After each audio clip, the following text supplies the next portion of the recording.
একদিন বৃন্দাবনের ঘন বনপথে ছোট্ট গোপাল কৃষ্ণ গরু চড়াচ্ছিলেন। চারিদিকে পাখিদের মিষ্টি কুজন, বাতাসে ফুলের সুবাস আর নদীর কলকল ধ্বনি।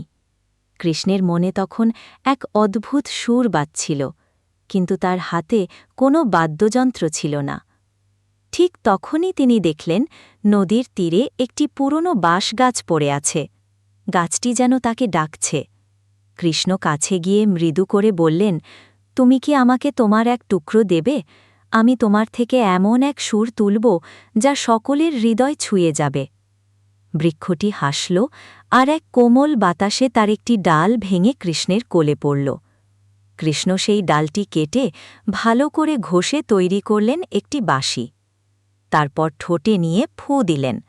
মুহূর্তেই সারা বৃন্দাবন ভরে গেল সুরের জাদুতে। গোপালদের গরুগুলো থেমে গেল, রাধা ও সখীরা মুগ্ধ হয়ে শুনতে লাগল, আর গাছপালাও যেন নেচে উঠল। সেদিন থেকেই সেই বাঁশিটি হয়ে উঠল কৃষ্ণের সঙ্গী, তার প্রেম, তার ঐশ্বর্যের প্রতীক।